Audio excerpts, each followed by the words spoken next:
Masechet Suga, résumé du Daf Dalet. La Gemara ici traite le cas d'une Souka qui était plus haute que 20 amot et qu'il voulait diminuer sa hauteur. Et pour diminuer sa hauteur, au lieu de baisser le srach, il voulait rehausser le sol. Qu'est-ce qui est considéré comme un sol rehaussé? Qu'est-ce qui est considéré comme quelque chose qui est au-dessus du sol, qui ne fait pas partie en fait du sol? C'est-à-dire, la Gemara explique déjà. S'il met des couvertures et des coussins par terre, il dit voilà maintenant j'ai diminué la hauteur, il n'y a plus 20 amot, ça sert à rien ce qu'il a dit, même s'il dit je les annule par terre, pendant 7 jours ils vont rester ici, on ne l'écoute pas parce que c'est pas normal d'annuler des choses comme ça, donc son intention est annulée vis-à-vis de l'intention des gens en général. Ça s'appelle qu'il avait l'intention de les retirer, et donc ça ne s'annule pas ici pour la hauteur de la souka. Si par contre il a mis de la paille en l'annulant, en disant voilà, la paille ou du sable, je laisse ça tous les 7 jours, et donc même de la paille et calvachomer du sable, c'est suffisant, c'est bien, c'est valable, ça diminue la hauteur. Si maintenant il a mis de la paille et qu'il n'a pas l'intention de la retirer d'ici, mais il n'a pas dit clairement je l'annule, ou bien qu'il a mis du sable et qu'on ne connaît même pas son intention, lui-même non plus, on arrive ici à une marloquette entre Rabbi Yossi et Rabbanan, est-ce que ça peut diminuer la hauteur ou pas? La Gemara dit ensuite, si maintenant les branches du srach rentraient dans les 20 amot, est-ce que je peux dire que le srach est dans les 20 amot ou pas? Ça dépend. Si les branches qui rentrent dans les 20 amot, elles donnent plus d'ombre, elles couvrent la majorité de la souka, elles font de l'ombre sur la majorité de la souka, c'est bon. Si elles ne font pas de l'ombre pour la majorité de la souka, alors la souka reste psoula comme une souka qui est plus haute que 20 amot. Si par contre les branches étaient dans une souka qui ne faisait que 10 tfachim de hauteur, même pas 1 mètre, c'est la taille minimum, et que les branches rentraient dans les 10 tfachim, là, même si les branches sont très peu et qu'elles ne font pas plus d'ombre que de soleil dans la souka est psoula parce que c'est pas une manière normale d'habiter dans un endroit si petit et si étroit et étouffant. Si maintenant, on reprend la souka qui était plus haute que 20 amot, et pour la diminuer, il a construit une estrade au centre de la souka. L'estrade, elle touche en fait les 3 murs de la souka, mais elle ne couvre pas toute la surface. Elle ne couvre que le fond de la souka, donc elle touche le mur central des 3 murs et les deux des deux côtés, mais il reste encore du srach plus haut que 20 amot après l'estrade entre les deux murs. Si maintenant cette estrade-là, elle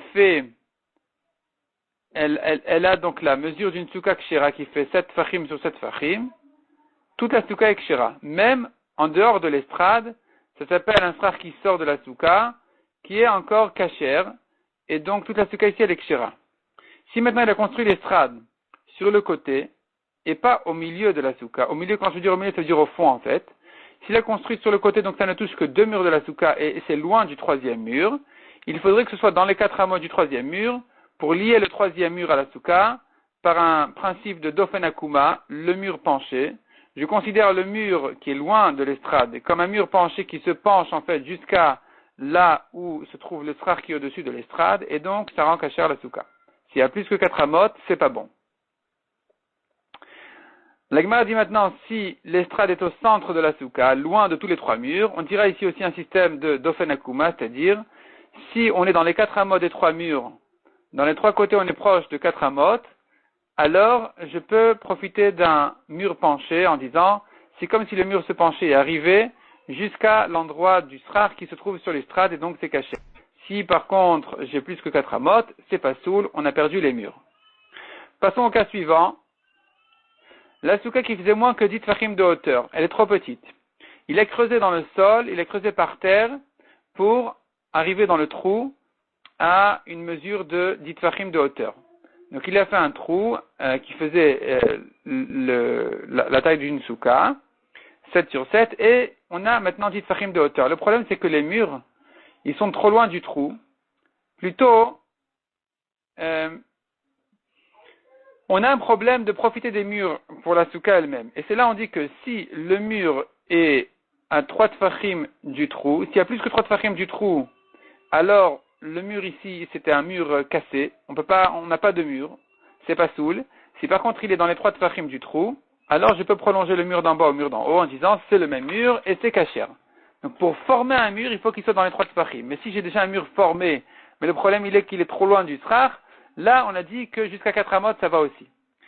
Le cas suivant, c'est, il a construit un poteau au centre de la souka, qui était trop haute, qui faisait plus que 20 amot. Et il veut dire maintenant, sur le poteau, au-dessus du poteau, c'est ma souka. Le poteau, il fait 10 tfachim de hauteur, et il fait 7 sur 7 de largeur, donc c'est une souka, mais le problème, c'est qu'il n'a pas de mur. Les murs, ils sont trop loin. Alors, il dit, tu sais quoi? Il y a les côtés du poteau lui-même qui pourraient être considérés comme un mur. Comment ça? Selon un système de Goudassi, qui veut dire, je considère comme si les murs, les côtés du poteau montaient et ils formaient une sorte de barrière tout autour du poteau, au-dessus du poteau. C'est ce que Abaye pensait dire, mais Rava lui a dit non, c'est pas bon. On n'a pas ici de murs qui sont reconnus nulle part, donc on n'a pas la souka l'epsoula. Sur le poteau aussi, c'est pas soul. Si maintenant, il a fixé 4 bâtons et sur ces 4 bâtons, il a mis le srar. Il n'y a aucun mur ici. Est-ce que c'est cachère ou pas soul? La Gemara elle dit, c'est une marquette entre Rabbi Yaakov et Chachamim. Selon Rabbi Yaakov, c'est cachère, selon Chachamim, c'est pas soul. La Gemara dit que nous avons 2 cas. On a un cas où il est plus facile de dire que c'est cachère. C'est dans le cas où les murs, ils sont en fait aux 4 coins du toit. Et donc, il se peut que la raison de rendre cachère ici, c'est parce que je considère les murs de la maison comme s'ils montaient au-dessus du toit et qu'ils formaient 4 murs autour de la souka. 3 auraient été suffisants, mais disons 3 alors. Et donc, ça serait une svara de dire que c'est cachère, mais en fait, Rabbi Yaakov qui dit que c'est cachère, il le dit non seulement dans ce cas-là, mais même dans le cas où on ne peut pas profiter des murs de la maison. Par exemple, c'est par terre, ou bien au milieu du toit, il n'y a pas de mur là-bas à faire monter. Et donc, selon Rabbi Yaakov, c'est quand même cachère parce que Rabbi Yaakov il dit les bâtons, ils peuvent servir de mur du moment qu'ils font un tefar sur un tefar. Je considère que c'est un début de mur de chaque côté et c'est suffisant pour compléter théoriquement les murs en disant voilà, j'ai les murs de tous les côtés de la souka. Selon Chachamim, c'est pas soul. La Gemara rentre dans une discussion, est-ce que selon Chachamim c'est pas soul dans le cas où, dans tous les cas, ou bien Chachamim seront d'accord dans le cas où c'est aux 4 coins du toit que c'est cachère parce qu'on pourrait peut-être considérer les murs de la maison comme s'ils montaient entourer la souka. Après tout un débat sur ce sujet, la Gemara, elle va traiter, en fait elle prolonge déjà dans le daf suivant, la souka qui ne fait pas dit fachim de hauteur, elle est psoula. Il faut savoir d'où on apprend les dit fachim de hauteur alors que c'est pas écrit clairement dans la Torah. Donc il faudra prouver qu'un domaine doit faire dit fachim de hauteur. Et ça, c'est ce que la Gemara se prolonge dans le daf suivant. On laisse ça pour le daf He Bezrat Hashem.